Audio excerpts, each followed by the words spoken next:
¿Te parece poco que el Creador haga ver que tiene necesidad de la criatura, aquel que todo puede y da vida a todo? ¿No es este el más grande exceso de nuestro amor?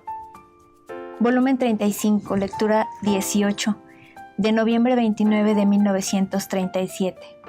¿Qué tal, amigos? ¿Cómo están? Bienvenidos a su programa Diálogos Divinos. Les saludamos el doctor Salvador Tomasini. Hola, amigos. Alejandro Carrega. Hola, buenas noches. Y su servidora Alejandra López. Una introducción así medio, ¿cómo diríamos? Dura, fantástica, ¿no? O sea, ¿te parece poco? Así empieza. Uh-huh. ¿Te parece poco que el Creador haga ver que tiene necesidad de la criatura?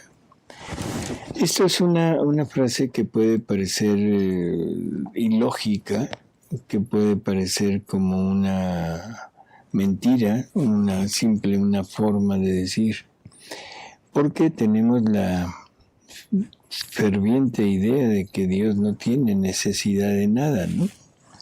Que en Dios no hay necesidades.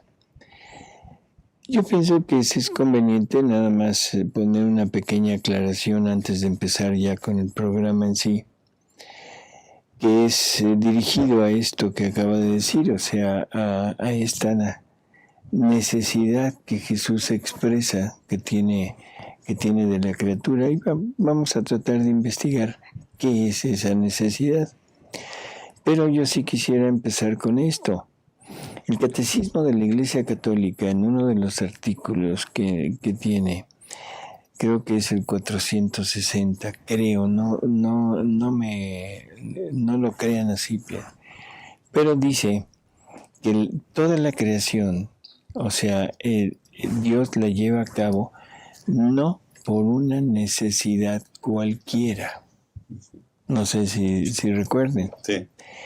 Entonces, ¿qué está diciendo?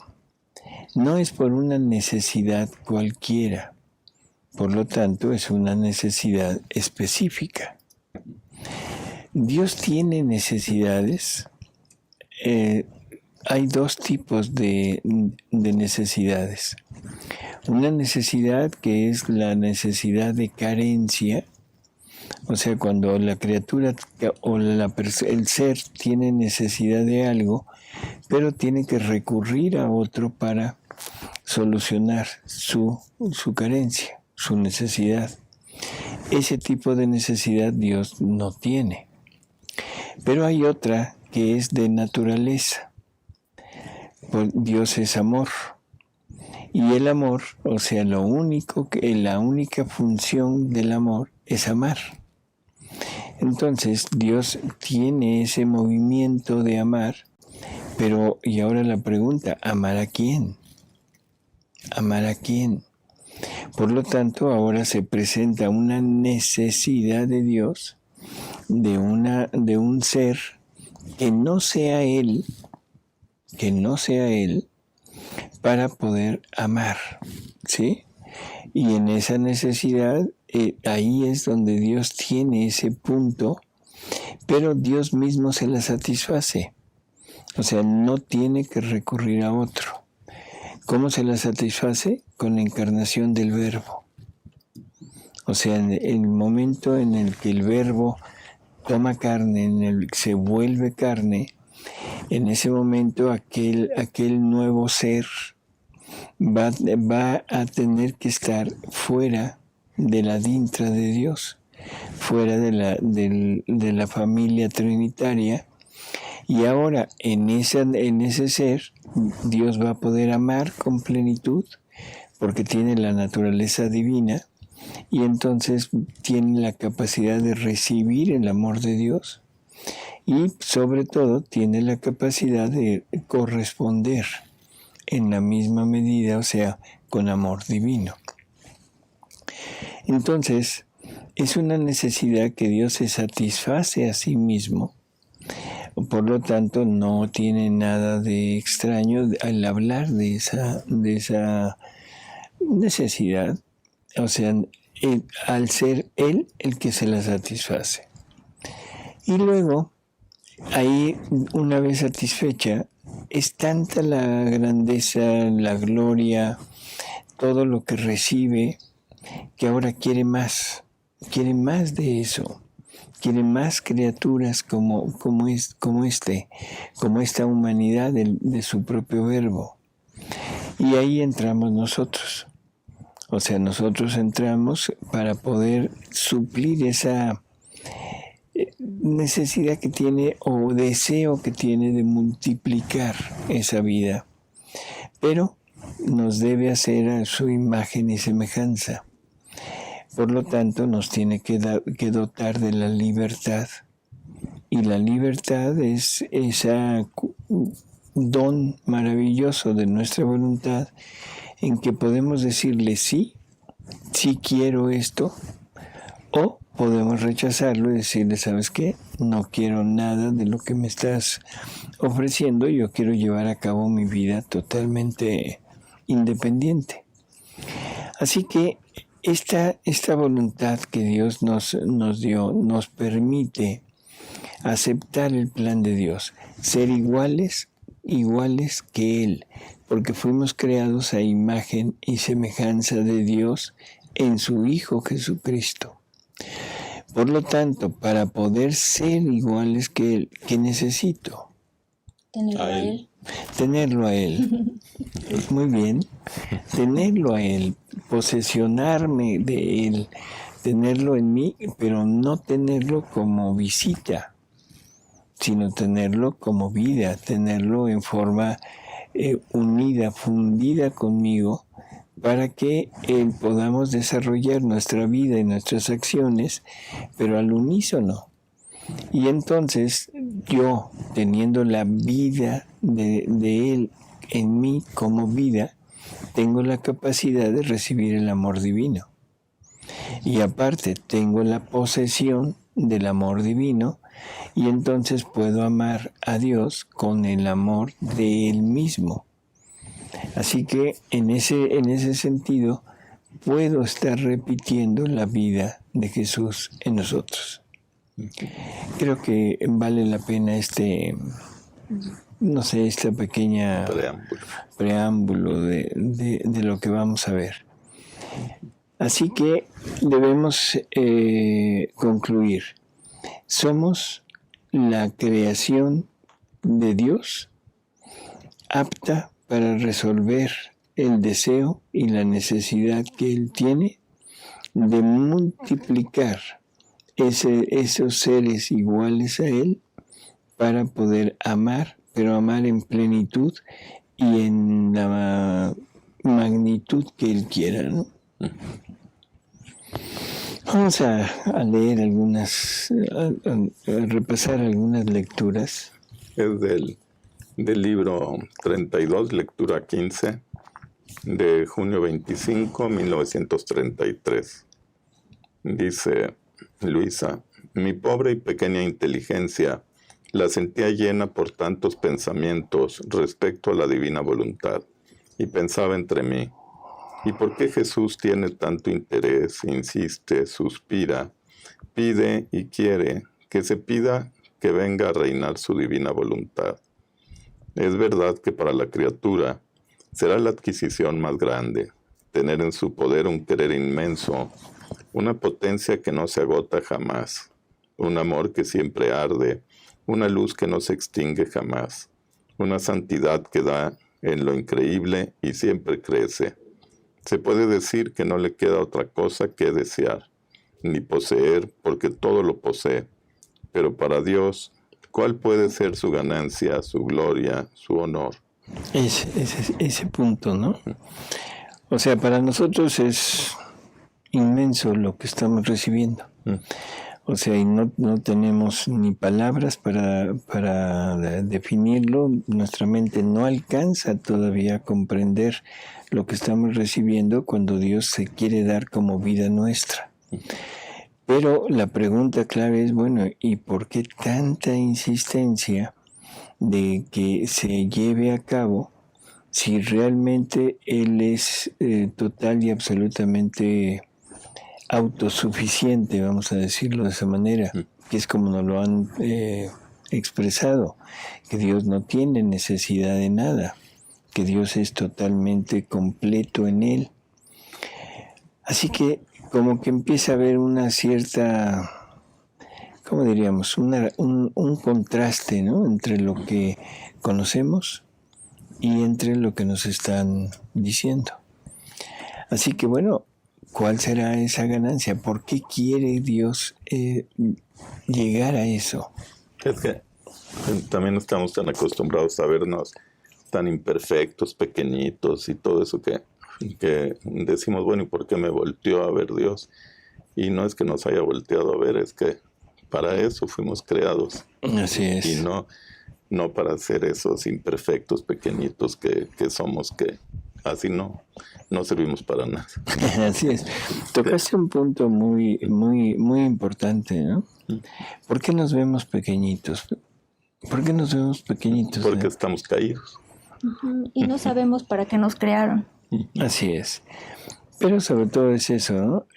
El hombre caído perdió los dones que le habían sido dados y que no pertenecen a la propia naturaleza.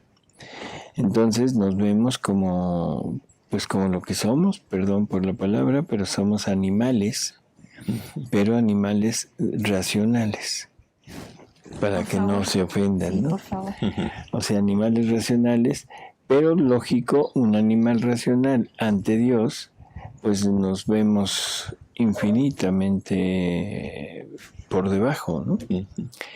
No hemos tomado en cuenta lo que Dios le dio al hombre como un regalo, que era la misma vida divina, la misma voluntad divina, y que eso lo elevaba a la imagen y semejanza de Él.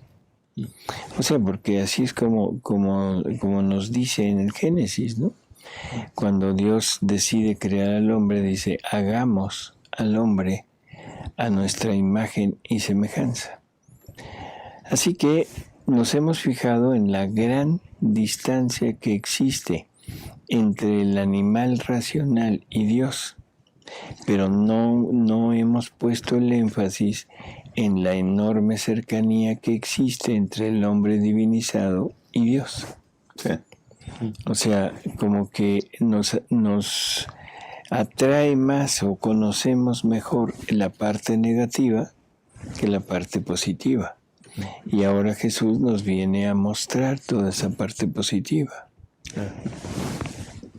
Así, mientras esto y otras cosas pensaba, mi soberano Jesús, visitando mi pequeña alma, toda bondad me ha dicho: hija mía, hija amadísima de mi voluntad, la razón, la causa, la finalidad por la que tanto suspiro que mi divina voluntad tome su puesto, su dominio y la haga de soberano en la criatura, es porque nuestro ente supremo va en busca de encontrarse a sí mismo en la pequeñez humana.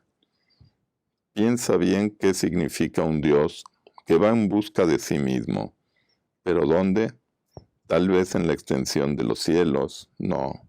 En la inmensidad de la luz que llena toda la tierra, no. ¿Acaso en la multiplicidad de las aguas del mar? No. Sino en el pequeño corazón humano. Queremos esconder nuestra inmensidad, nuestra potencia, nuestra sabiduría y todo nuestro ser divino en la criatura. Escondernos en las cosas grandes no es una gran cosa, pero en las pequeñas desahogamos más en amor, potencia, etc. Y como podemos todo y hacer todo, nos deleita más y tomamos más gusto en el escondernos en la pequeñez humana que en las cosas grandes. Y si no encontramos nuestra voluntad en la criatura, no podemos ni buscarnos ni encontrarnos en ella. Nos faltaría el lugar donde poner todos nuestros atributos divinos, y se sentirían impotentes para esconder nuestra vida divina, donde no está nuestra voluntad. Mira entonces la razón por la que queremos, suspiramos, que la criatura suspire y ruegue vivir del querer divino. Es porque andamos en busca de nosotros mismos en ella, y queremos encontrarnos como nuestro propio centro. ¿Y te parece poco la gran ganancia que hacemos, la gloria, el honor que recibimos, que el pequeño corazón humano esconda nuestra voluntad y a nuestra misma vida para darnos duplicado amor, doble potencia, sabiduría, bondad, para ponerse en competencia con nosotros mismos. Si esto no comprendes, significa que aún eres ciega en los caminos interminables de mi divina voluntad. Ahora, si nosotros con querer que nuestro fiat reine en las criaturas, buscamos y encontramos a nosotros mismos en ella, la criatura con quererla se busca a sí misma en Dios y en Él se encuentra. Mira entonces qué intercambio, qué trabajo de ambas partes, qué estratagemas e ingenios amorosos. Dios que continuamente se busca en la criatura. ¿Pero dónde se encuentra? En el centro de ella. Así que se busca, se llama en donde su mismo amor lo llama, donde su misma vida reside, y la criatura imita a su Dios, gira y vuelve a girar. Se busca y se vuelve a buscar, se llama y se vuelve a llamar. ¿Pero dónde se encuentra? En el centro divino. Esto muestra el intercambio de vida entre la una y el otro, la misma voluntad que domina a la criatura y a Dios, el mismo amor con el cual son animados. Así que no es maravilla que lo que hace uno hace el otro, y solo nuestra voluntad sabe hacer estos prodigios. Sin ella, todo es estéril. Todo es obstáculo por parte de Dios y por parte de las criaturas. Sentimos que somos prisioneros de nosotros mismos. Y ella se siente aprisionada por su voluntad humana, sin vuelo y toda obstaculizada en sí misma y sin vida divina. Ahora, estando todo esto, no es justo que no queramos otra cosa, sino que nuestra voluntad domine y reine. Bueno, esta lectura, así de corrido para tener todo el contexto, ¿no? Pero podemos pasarnos horas enteras meditando en este punto, ¿no? Primero, ¿te parece poco que todo un Dios vaya en busca de Él mismo? O sea, Dios quiere encontrarse a sí mismo, quiere tener ese encuentro con un ser idéntico que Él. O sea, pero separado de Él. O sea, ese es el punto. Para que entre los dos pueda haber una verdadera relación de amor entre los dos. Y esto lo consigue a través del Verbo Eterno encarnado. O sea, el Verbo Eterno encarnado es la humanidad, el ser que Dios va a utilizar para llevar a cabo esta relación. Esto lo tenemos que ver a través de los escritos de Luisa, o sea, que es en donde se nos va como puntualizando cada una de estas cosas. Sabemos por San Pablo nos dice que todo fue creado por Jesús. Sabemos que Jesús es el primogénito de toda la creación. O sea, Él nos dice que Jesús es el primogénito, o sea, el primero de toda la creación, no de los seres humanos, de toda la creación. Y que todo fue creado por Él, para Él y en Él. O sea, Jesús es la palabra de Dios, es la segunda persona de la Trinidad, que es el Verbo Eterno. Y la palabra verbo, el nombre verbo, implica una palabra y esa palabra indica acción. ¿Qué palabra usa Dios para llevar a cabo sus acciones? El fiat. El fiat. O sea, cuando Dios crea algo, por ejemplo, al principio del Génesis dice fiat lux, hágase la luz. Y así por el estilo, todo lo que va creando, lo va creando por medio de la palabra fiat, y esa palabra fiat, que es la acción, es la encargada de hacer todo. Pero resulta que esa palabra es la segunda persona de la Trinidad, y esa segunda persona de la Trinidad es la que se encarna. Entonces,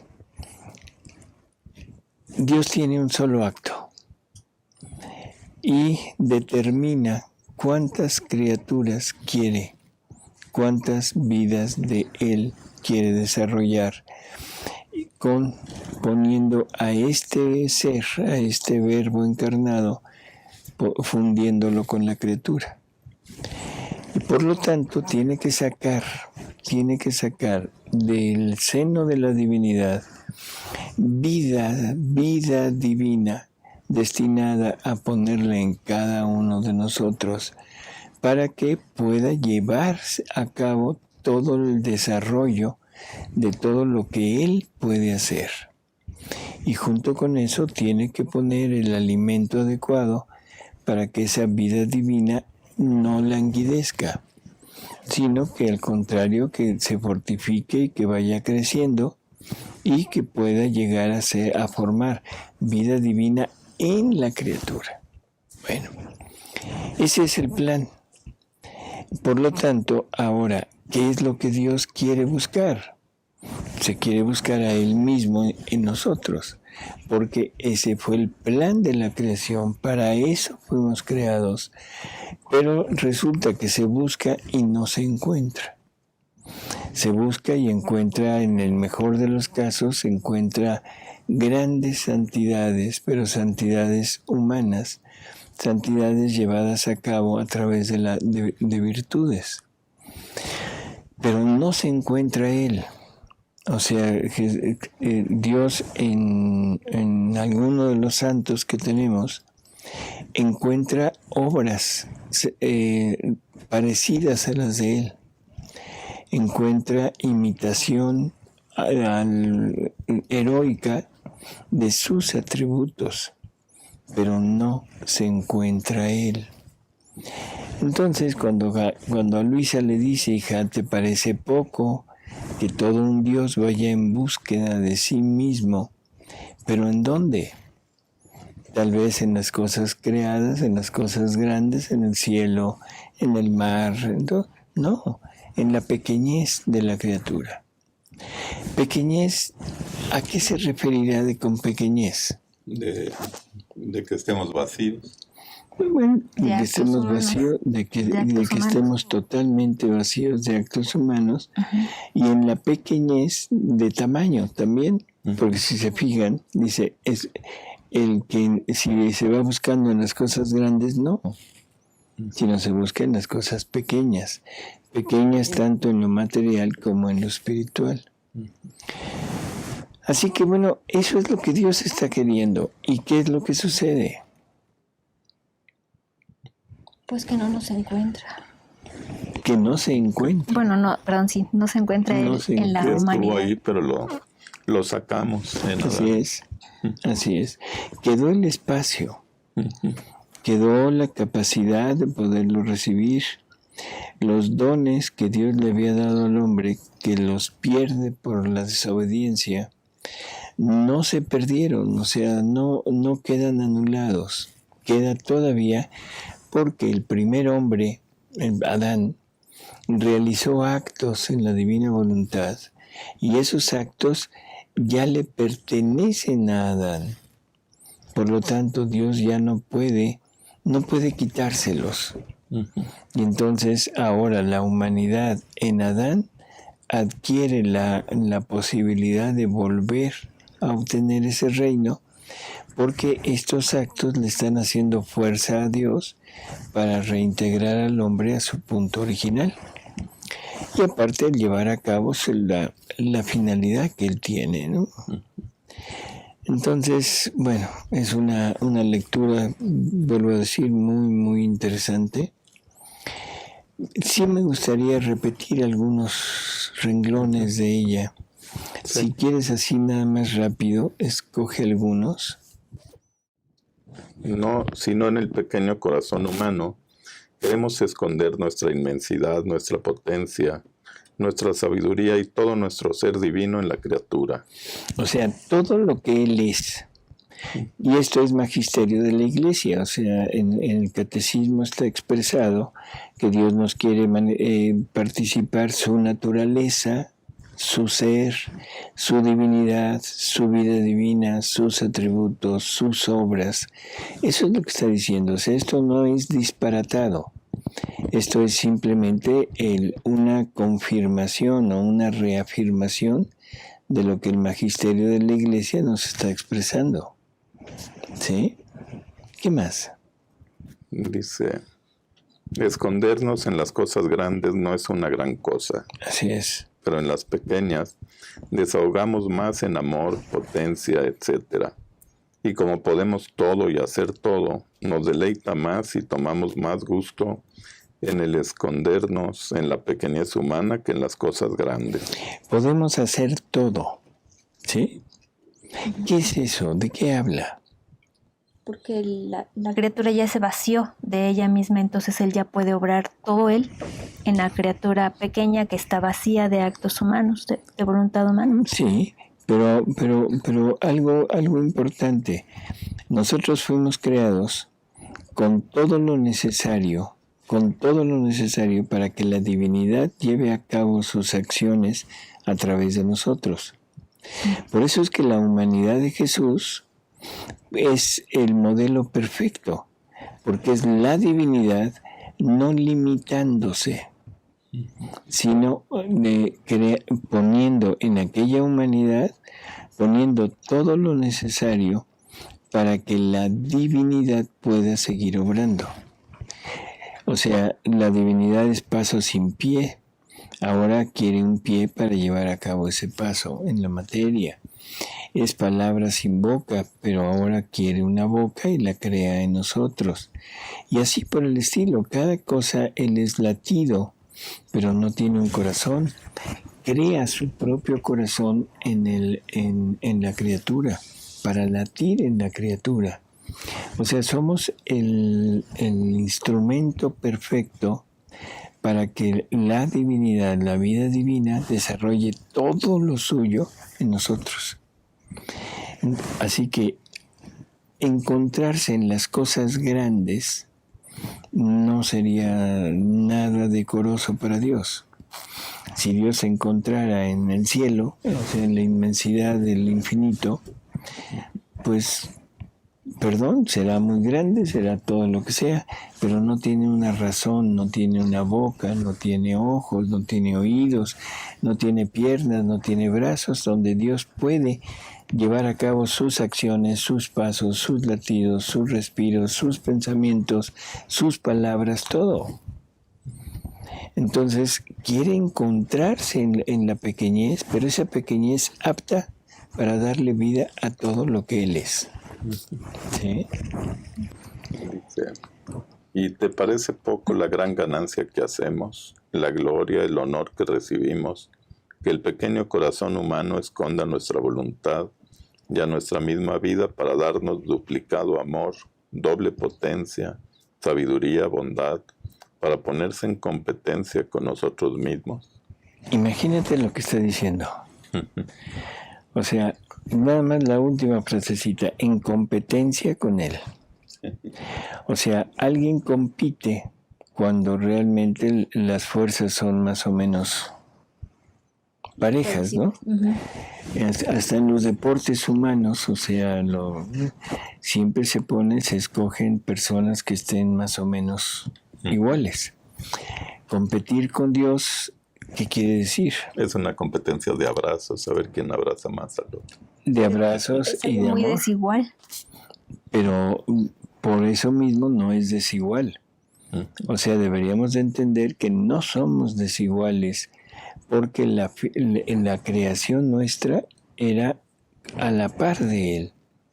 Lo que pasó es que lo perdimos, pero que Él ahora tiene toda la intención de volvernos a dar eso y ponernos en igualdad de condiciones para poder llevar a cabo esa relación. ¿Sí? En fin, esta lectura de entrada es perfecta para entender que hay mucho más de lo que hemos entendido, de lo que hemos conocido de Dios en nosotros, ¿no? Sí. A ver. Ahora, si nosotros con querer que nuestro fiat reine en las criaturas, buscamos y encontramos a nosotros mismos en ella, la criatura con quererla se busca a sí misma en Dios y en Él se encuentra. Ese es otro punto que es enorme, ¿no? O sea, Dios se busca a sí mismo y ahora está en el hombre. Pero el hombre, para reconocerse, para cuando el hombre se pregunte, bueno, ¿y yo quién soy? Que esa es una pregunta, yo diría, obligada del ser humano. Si nos queremos reconocer en nosotros, nos vamos a equivocar. Y esa es la gran equivocación que hemos sufrido desde siempre al pensar que en nosotros podemos encontrarnos a nosotros mismos, podemos encontrarnos la razón de nuestro ser, podemos encontrar la finalidad de nuestra vida aquí, y definitivamente no. O sea, porque nos vamos a equivocar, somos seres creados. Por lo tanto, todo el plan, todas las instrucciones de funcionamiento, el manual de uso, o sea, en todo aparato que compramos trae un manual. Ese manual, ¿quién lo hizo? ¿El objeto que compramos? No, el creador, el que lo hizo, el inventor. Bueno, pues el manual de uso, el manual de funcionamiento nuestro lo tiene Dios. ¿Sí? Por lo tanto, en el momento que yo logre entender eso, ¿dónde me voy a buscar? En Dios. En Dios. Y ahí me debo encontrar. El problema es que en estos tiempos ya nadie lee las instrucciones. No, nadie las lee, todo el mundo dice que picando y picando y picando y picando, exacto, logramos hacer algo. Pero esa es la tristeza de nuestra humanidad en la actualidad. Esa es la causa de tantas, ¿cómo diríamos? Tantas desviaciones que tenemos, ¿no? Esa es la causa de tantas depresiones que tenemos. Esa es la causa de tantos problemas emocionales que tenemos, de todo el complejo de cosas que hay en la actualidad. Ya no tenemos una norma. Ahora cada quien jala por su lado y bueno, pues estamos viendo los resultados, ¿no? Y nos salimos de las instrucciones. Así es. ¿No? Para lo que fuimos creados ya no es el mismo funcionamiento y ya desvirtuamos el objetivo. Así es. Ahora queremos ser lo que no somos. Sí. A ver, otra lectura. La siguiente lectura. Volumen 29, lectura 13. Abril 24 de 1931. Dice Jesús, hija mía, nuestro obrar divino, si bien sobreabunda, pero tanto que la criatura no puede llegar a tomar toda la sobreabundancia de los bienes que ponemos en nuestras obras creadoras. Sin embargo, para obrar requerimos siempre el pequeño obrar de la criatura, y según el más o el menos obrar de ella, así disponemos el más o el menos de los bienes que queremos dar en la obra que queremos hacer en provecho de las criaturas, porque el obrar de ellas nos sirve como pequeño terreno o espacio donde apoyar nuestros bienes. Si un terreno o espacio es pequeño, poco podemos poner. Si es grande, podemos poner mucho, y si queremos poner de más, será incapaz de tomarlo y de comprender lo que nosotros le hemos dado. Mira entonces cuán necesario es el pequeño obrar de la criatura para hacer que nuestras obras tengan vida en medio de a las humanas generaciones, mucho más que en cuanto la criatura comienza sus pequeños actos, sus plegarias, sus sacrificios para obtener el bien que le queremos dar. Así se pone en comunicación con su Creador. Abre una especie de correspondencia y todos sus actos no son otra cosa que cartitas que le hace llegar, en las cuales ahora ruega, ahora llora y ahora le ofrece su misma vida para moverlo a dar el bien que le queremos dar. Esto dispone a la criatura a recibirlo y a Dios a darlo. Si esto no fuera, faltaría el camino y todas las comunicaciones estarían cerradas. faltaría el conocimiento de aquel que quiere dar el don, y sería dar y exponer nuestros dones a personas enemigas, que no son ni amadas por nosotros, ni amantes de nosotros, lo que no puede ser. Mientras que cuando nosotros queremos hacer una obra, elegimos siempre a quien nos ama y amamos, porque el amor es el germen, la sustancia, la vida de nuestras obras, y cuando falta el amor, falta la respiración, el latido de una obra, y no se aprecia el don recibido, y con no apreciarlo corre peligro de morir al nacer. He aquí la necesidad de tus actos y del sacrificio, incluso de tu vida, para hacer conocer mi querer divino y hacerlo reinar. No hay obra más grande de ella, y por eso quiero tus actos repetidos, tus oraciones incesantes y tu sacrificio prolijo de una vida sepultada viva.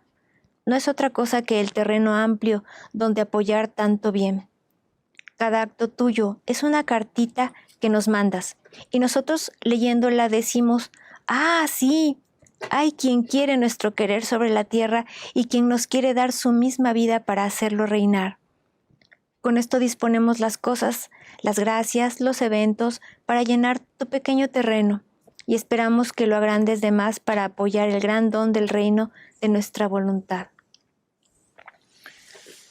Bueno, para llevar a cabo sus obras, quiere la participación de los actos de la criatura. O sea, esa primera parte de la lectura es como muy significativa, ¿no? Si la quieres repetir, por favor. Nuestro obrar divino, si bien sobreabunda, pero tanto que la criatura no puede llegar a tomar toda la sobreabundancia de los bienes que ponemos en nuestras obras creadoras. O sea, que la obra de Dios es infinita.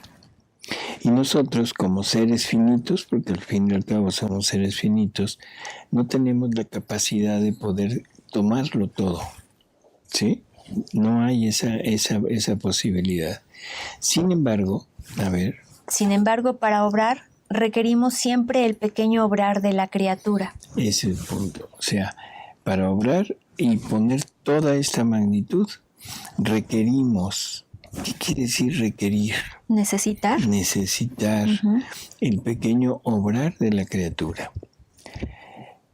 Para la redención, Jesús, la divinidad, requiere del pequeño obrar de la criatura, o sea, requiere de una persona que acepte todo lo que Dios quiere obrar y lo que quiere dar a través de la redención, y sobre todo que le pague en amor, en adoración, en gloria por toda la familia humana. Y esa persona es María. Entonces, él se apoya en María y María le responde. Y ahora, a través de los pequeños actos de María, los pequeños actos de María que están llevados a cabo, imbuidos por la divinidad, por la vida divina, en ese momento Dios decide llevar a cabo ya la redención. Ahora, en el reino de la divina voluntad es exactamente lo mismo.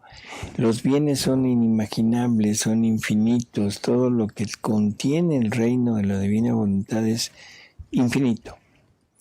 Pero para que se lleve a cabo esa obra, se requiere de los actos de una criatura. Y esa criatura es Luisa. Por lo tanto, si Luisa hubiera dicho no, toda esa sobreabundancia de bienes que Dios quiere poner no hubieran salido. Si María hubiera dicho no, todo lo que la redención trajo consigo se hubiera quedado en Dios, nunca hubiera llegado a nosotros. Así que estamos entrando en un terreno en donde vamos viendo poco a poco lo que significa el obrar de la criatura. Y esto lo pusimos a nivel obra de Dios.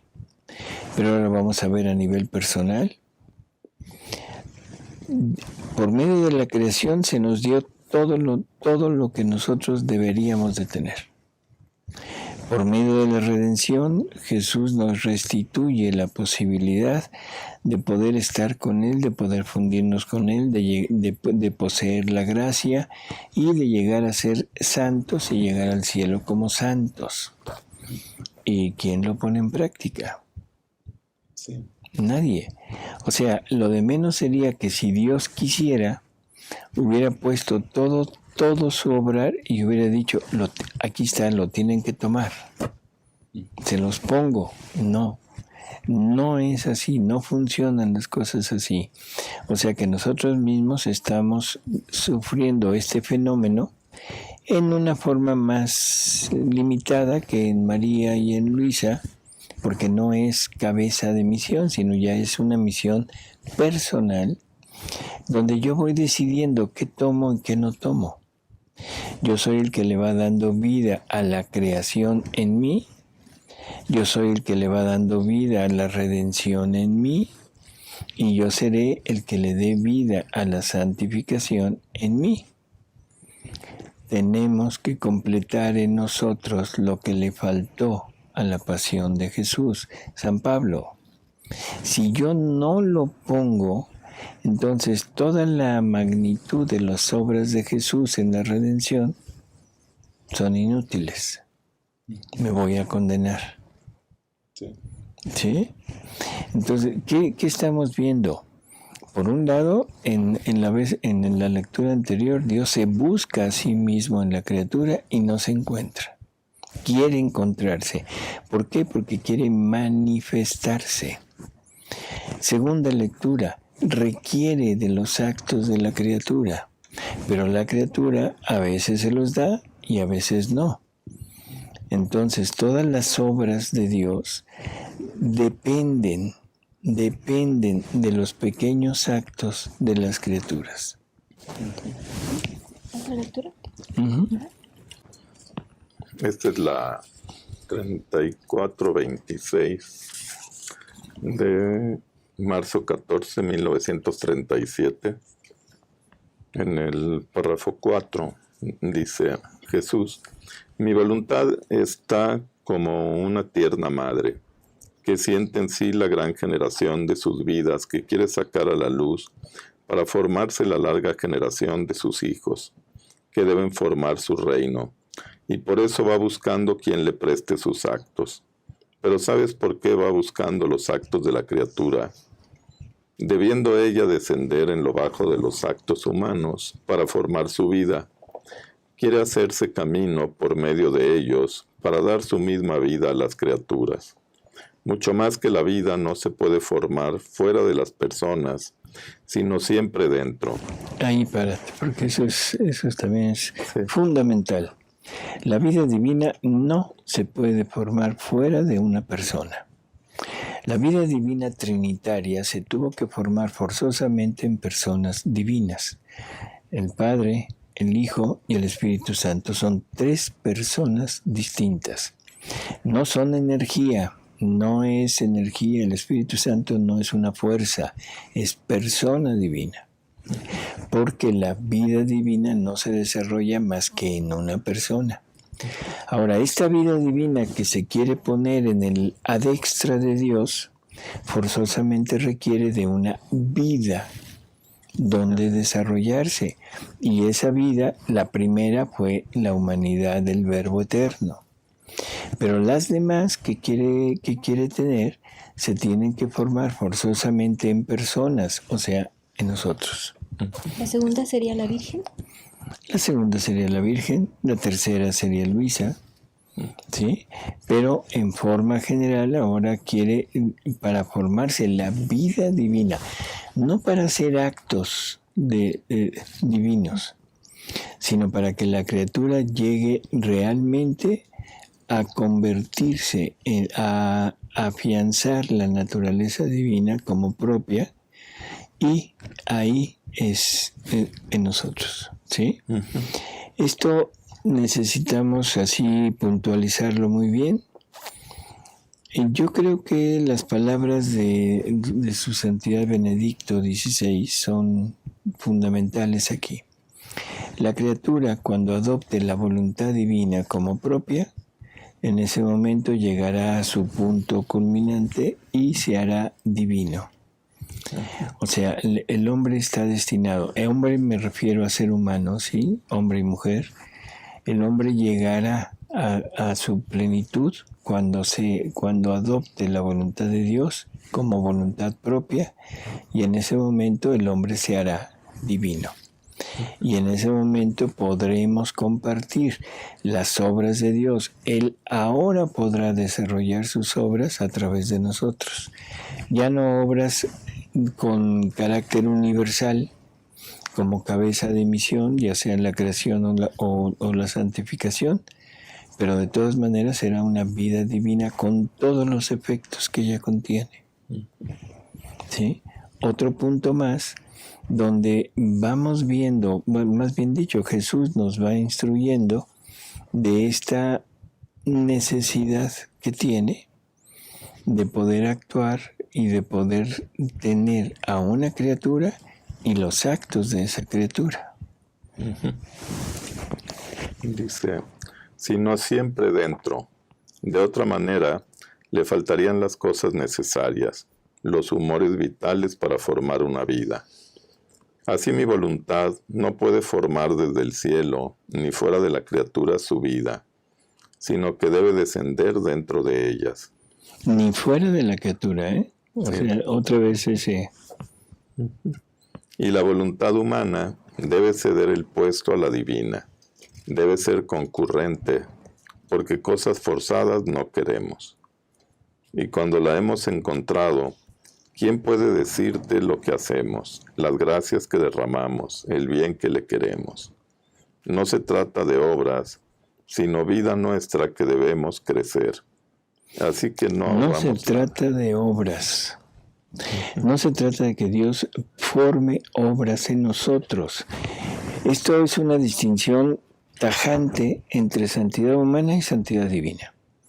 En los santos, Dios ha puesto sus obras, ha obrado junto con los santos, o sea, haciendo milagros, haciendo todos los portentos que ha hecho a través de ellos, predicadores, misioneros, mártires, en fin, todo lo que ellos han hecho, eso es la participación de las obras de Dios a través de ellos, pero no vida, no vida. Y ahora lo que quiere es ir un paso más allá y no solamente poner las obras, sino poner la vida. ¿Qué es mayor? Creo que la respuesta es muy obvia, ¿no? ¿Qué es mayor, la obra o la vida? La vida. Por lo tanto, ahora la criatura que posea, que tenga la capacidad, la disposición de tener la vida, va a ser mucho más que los que tienen las obras. ¿Sí? Entonces, ¿qué es lo que va a suceder? En las obras son grandes prodigios y es una santidad para el mundo. Es una santidad que se manifiesta, que se ve, que atrae por las obras que hicieron. La santidad divina es una santidad personal, una santidad que no se ve, una santidad que no sale a la luz y que no se va a manifestar por medio de obras. Porque las obras que la criatura haga en la divina voluntad se van a manifestar a través de las obras de la santidad humana. O sea que son como para publicidad. Bueno, así es. O sea, es enorme lo que nos están proponiendo. Pero aquí ya no es poseer las obras, es poseer al operario. ¿Sí? Es poseer al hacedor de todo. Y entonces ya no se necesita que aquella criatura haga grandes prodigios. Ahora simplemente se necesita que es una relación de amor entre Dios y la criatura. Aquí ya no es para que el mundo lo vea. Aquí es para que Dios lo vea y lo goce. Y la criatura guardará sus... ¿Cómo dice? guardaba todo en su corazón, como la Virgen. Bueno, así es. Vamos a ver. Dice, así que no ahorramos nada, y solo en el cielo se sabrá lo que hemos hecho. Ese es el punto, ¿sí? No ahorramos nada, le damos todo, pero ese todo es el obrar de Dios, igual que con los santos. ¿Quién hizo un milagro? El santo. ¿Sí? Sabemos que es a través de Dios, pero se lo achacamos al santo. ¿Quién es el gran predicador? ¿Quién es el gran misionero? ¿Quién es el que ha logrado tantas conversiones? Se lo ponemos al santo, pero es Dios obrando en el santo. ¿Sí? Entonces ahora en la divina voluntad las cosas cambian. Aquí es esta persona que posee la divinidad en sí, que posee la vida divina, posee todos los méritos, toda la fuerza, todos los efectos de lo que hacen los santos. Suena difícil. Sí. Por eso sea atenta y vive siempre bajo la lluvia de mi querer. Así, invistiendo todos tus actos, los anima con su vida. Y así me darás tantos hijos por cuantos actos harás. Cosa muy, muy curiosa lo que acaba de decir. Me darás tantos hijos como actos harás. Y uno dice, a ver, creo que se equivocaron, ¿no? O sea, ¿por qué un acto es un hijo? Porque es una vida divina, ¿no? Porque si es toda la divinidad, toda la voluntad divina, el querer eterno moviéndose en ese acto, ahí se multiplica, se duplica la vida divina, porque se pone todo en ese acto. O sea que un acto, un parpadeo, un respiro, lo que sea, contiene la potencia de Dios, la santidad de Dios, la pureza de Dios, la omnividencia de Dios, contiene todo, contiene todas las obras, todos los atributos, todo lo que Dios ha hecho. Por lo tanto, es una vida que se multiplica y cada acto será una vida que se multiplica, ¿sí? Un hijo. Un hijo, así es. ¿Tú tienes otra? Sí, seguimos con otra lectura. El volumen 33, la lectura 36, abril 12 de 1935. Dice Jesús, hija mía, cuando el alma vive en mi divina voluntad, deja sus despojos, se vacía de todo, de modo que queda la pura nada, y mi querer la inviste, la llena del todo, la domina, y forma en ella los prodigios de santidad, de gracia, de belleza, dignos de su potencia creadora. Pero lo que es más, en este vacío de la nada genera su amor, y ahí forma su vida divina, y se vuelve dominadora de la nada, y de su misma vida divina formada en ella. Y, su amor por esta nada llega a tanto que la vuelve al mismo tiempo dominadora junto con el fiat supremo, y como su dominio le viene del todo que posee, siente su misma virtud dominadora y domina a la misma divina voluntad. Así que ambas son dominantes. Domina a la misma divina voluntad. Bueno, ¿qué decir? ¿Cómo es ese dominio? O sea, ¿de dónde sale ese dominio? ¿De la criatura? No, de la divina voluntad. La divina voluntad que vive en la criatura. Que vive, obra en la criatura, y que ahora la criatura, poseyéndola como vida, puede dominar sobre la misma divina voluntad. Cuando esto se dice, generalmente las personas piensan que es la voluntad humana dominando a la voluntad divina. Hay que entender que la voluntad humana, para llegar a esto, necesita estar en la nada. O sea, no tener ningún acto de ella, ninguna finalidad de ella, y por lo tanto todo lo que ella haga será lo que la divinidad, o sea, ponga en el acto que la voluntad humana quiera hacer. O sea, la voluntad humana quiere trabajar. La divina voluntad pone todo lo suyo ahí, en su acto de trabajar, y son actos divinos, y así por el estilo. Y gracias a eso, ahora la voluntad humana en la criatura domina sobre la voluntad divina. Así que ambas son dominantes, pero con sumo acuerdo, poseyendo un solo amor y una sola voluntad. El querer humano siente su vida en la mía, y no hace nada si no siente mi acto obrante que quiere obrar, para hacerlo junto. Y la mía siente mi vida en la suya, y con su dominio se impone sobre la nada para hacerla obrar en el todo. Así que en cuanto la criatura se decide con una firme voluntad a vivir en la mía, mi querer da principio a formar su vida en ella. No hay voluntad que no posea su vida, por medio de la cual desarrolla su bondad, su potencia, su santidad, la plenitud de su amor. La vida es la manifestación de la voluntad que posee. Ay, espérame, porque esto viene como a corroborar lo que en la lectura anterior, donde se decía que la vida solamente se puede desarrollar en una persona. ¿Sí? ¿Qué está diciendo aquí? No hay voluntad que no posea su vida. Que no posea su vida. Una vida en donde pueda desarrollar todas sus acciones.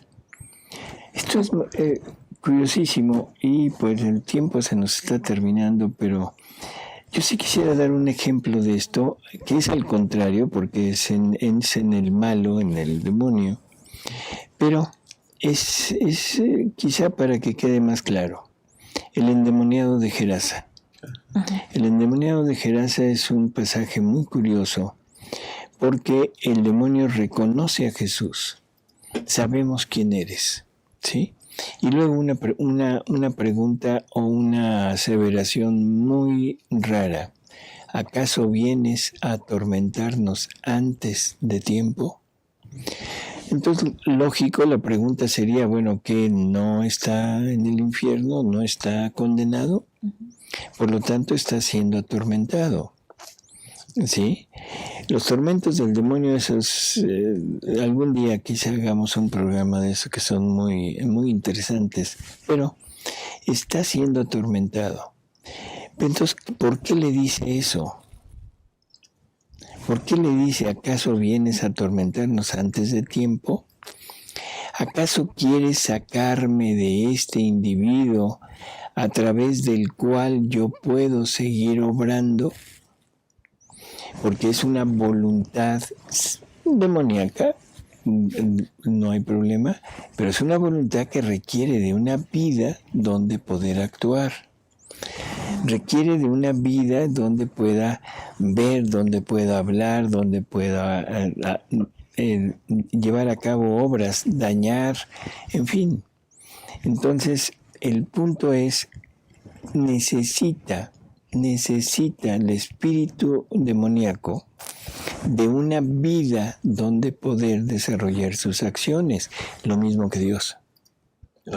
Porque Dios también es espíritu, y ahora Él quiere desarrollar sus acciones, pero a través de la criatura. Entonces, es interesante esta comparación. Entonces, Jesús, ¿qué le dice al demonio? Cállate y salte, ¿no? Y entonces el demonio le dice, bueno, cuando menos, déjanos meternos en los puercos. Cuando menos. O sea, ya de perdida, me sacas de aquí, bueno, déjame cuando menos llevar vida de puerco. Poder actuar como puerco. ¿Sí? Sí, para poder tener obras. Para poder tener obras, para poder hacer algo, aunque no sea ya en una vida racional. Obras destructoras, pero obras, o sea, que obre, ¿no? Entonces Jesús, ¿se lo permites? De acuerdo, métete en los puercos. Y ahí el puerco dice, momento, ¿y yo por qué? ¿Yo por qué voy a tener este puerco dentro de mí? Y agarra, y es el puerco, no es el demonio quien lleva al puerco a lanzarse al abismo, porque si es el demonio, entonces el demonio qué tonto es. Está pidiendo que lo dejen entrar cuando menos en el puerco. ¿Y para qué? Para matar al puerco. Digo, se me hace absurdo. Sí. No, es el puerco el que dice, nácara, y esto que tengo dentro, esto que acaba de entrar en mí, perdón, pero esto no lo tolero, y va y se mata. O sea, curiosísimo, punto. Pero el meollo de todo es la necesidad del espíritu de tener una vida, o sea, un cuerpo, un ser, a través del cual poder actuar. Sí. Ahorita que está hablando de eso, los actos del demonio quedan en la eternidad. Sí. Sí, o sea, ellos, no se nos olvide, todos los seres viven en la divina voluntad. Sí, porque la eternidad es que te conozcan a ti, Padre. Uh-huh. Así. Y a tu enviado Jesucristo. Y el demonio conoce al Padre, por supuesto que lo conoce.